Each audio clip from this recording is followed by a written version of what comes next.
Okay, thanks everyone for the chance to talk to you today. I'm going to try and avoid overlapping too much with what Tim was saying, but we know quite a lot, and the last 50 years has really taught us a lot about feedback. All of you are familiar, I think, with Anders Ericsson's work that's been also repeated by Gladwell and a number of other people, talking about the role of deliberate practice, and in particular how we need deliberate practice with feedback. Dr. Lee has done a lot of work looking at practice schedules and also the role of personal constructive feedback. Knowles, back in the 70s, did a lot of work talking about student-teacher ratios and how learning changes as a function of the ratio of number of students to teachers. And Gabriella Wolf down in Las Vegas has done a lot of work looking at targeted teaching and how, if we can tailor a curriculum properly, it can again really change the sort of experiences that learners have. So I'm going to just give you a quick snapshot of some of the work that we've done in my lab. One of the things that's really interesting when you start to talk about feedback is, even though we know quite a lot about how feedback works, we haven't done a great deal as surgical educators to integrate that body of knowledge into our surgical training curricula. And there's a number of reasons for that. So I'm just going to give you a little snapshot of some of the work that we've been doing in my lab for the last few years, and then leave you with some thoughts on where I think this should all be going. So I'm going to start off going a few years back, looking at some work that we did with a fencing team.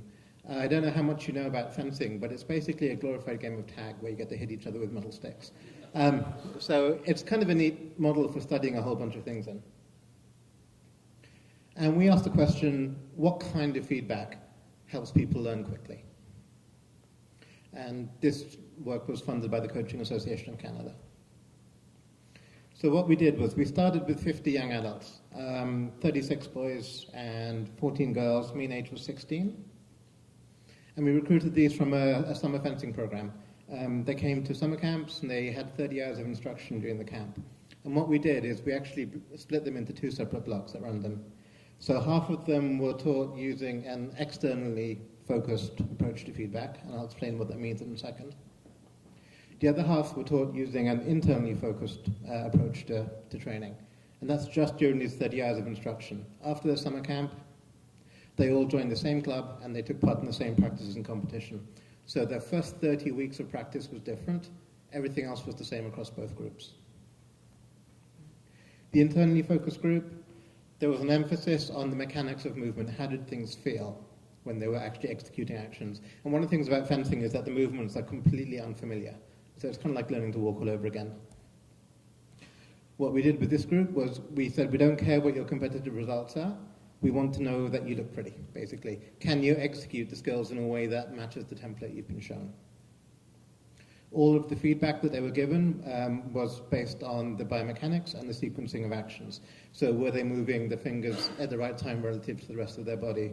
Are the joints moving at the right time? And again, really talking about biomechanical efficiency. All of the practice that they did was slow and very reflective.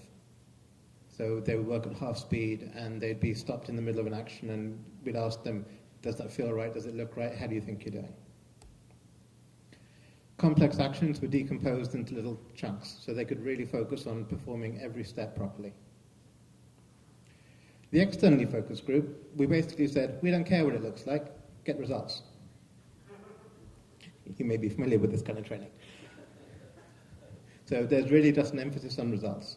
We focused on the end result of the movements. Did they hit the target? Did they get hit? Didn't really care about what happened in between. They could fall over. Didn't really matter. Literally. Movements were taught always at full speed, realistic actions. We wouldn't decompose an action if they couldn't execute it properly. As long as they got load on at the end, who cared? Okay. The feedback that they got was technically was very rudimentary. They had a quick demonstration and were told basically, did you get a touch or not? If you didn't, okay, do better. And what we found, you don't need to worry about exactly what the scoring scale is, but up is good, down is bad. And what we found was that the externally focused group, after the end of the summer camp, were performing much, much better than the internally focused group. So the group that were told looked pretty, looked great, but they weren't getting any touches. If you look at what happens over the year, this is week 1, by the time they get to week 12, they're performing about the same. And then we start to see a switch.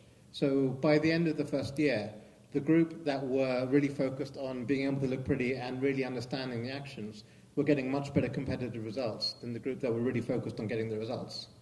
And if you plot this out further along, you see that this trend continues. Both dots move up higher towards getting perfect results, but the group that really focused on developing a solid technical background performed better consistently at a competitive level. As a quick anecdote, 3 of the kids from this study who were in the internally focused group are now in the national team for Canada. So it does actually work. So what we found then through this work was that different feedback and learning strategies actually tend to be more effective at different stages of acquisition. We know now that really technical focus at the beginning is good, but we know that ignoring the competitive results doesn't help either.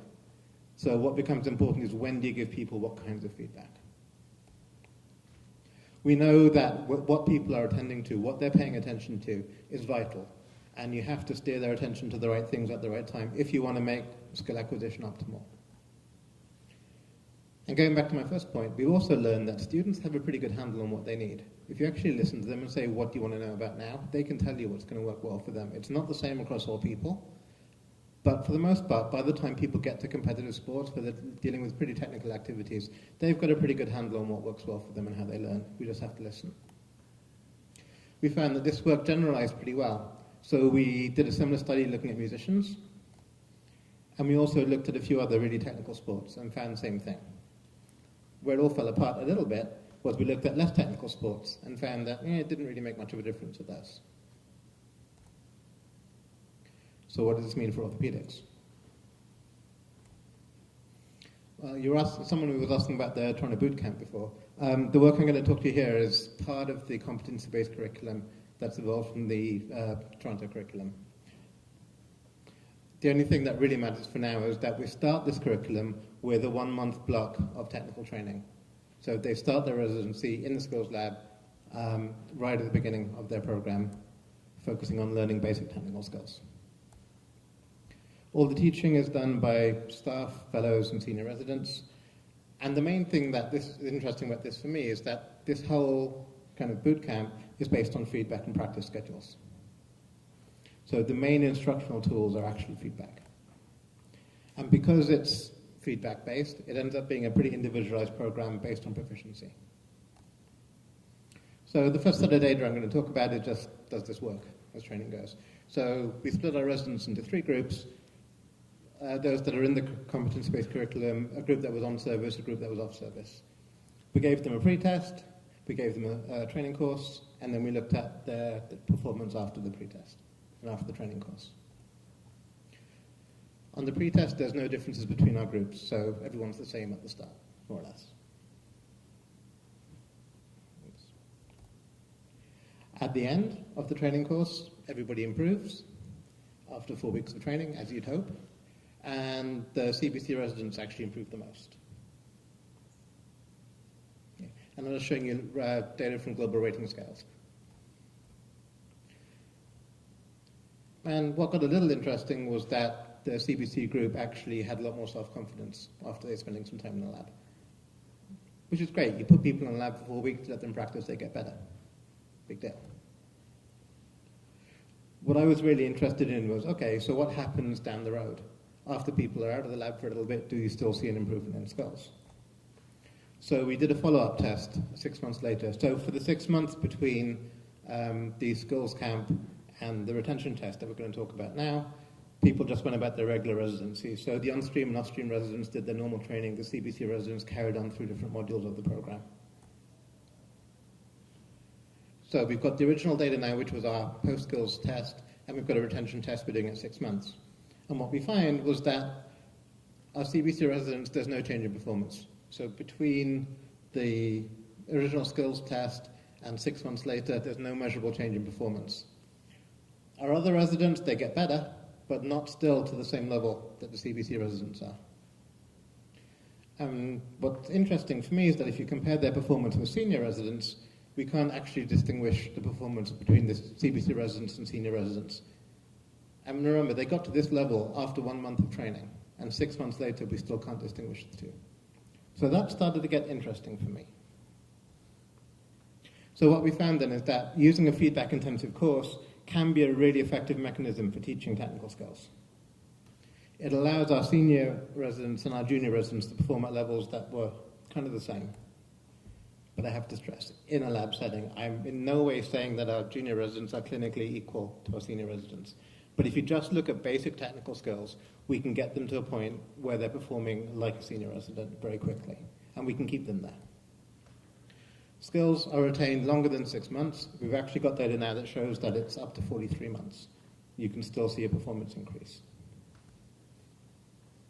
This is a program that really promotes individualized learning. Because it uses feedback so heavily, it's got to be tailored to individuals.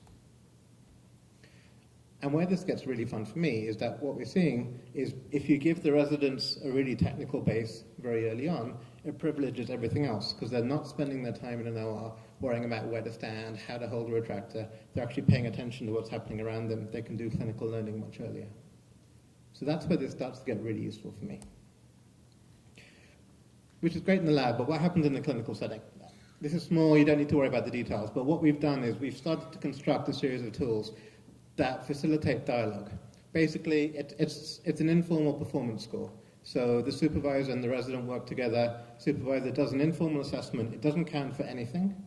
It doesn't even really get recorded anywhere, but it facilitates a dialogue. So it allows a conversation to happen about how you're doing, other areas that were particularly good, other areas that were particularly bad. I'm not going to show you any data from this yet. It's still a little bit new. But early indications are that it's a really useful tool. And so we can take what we've learned about applying feedback in a technical skills lab session and apply those same principles to clinical learning within an operative setting as well. So what does this all mean? Well, the big thing for me, I think, is that we need to make a big cultural shift. Especially in surgery, there's been this culture around feedback and assessment that it's a barrier. I've got to get through this assessment.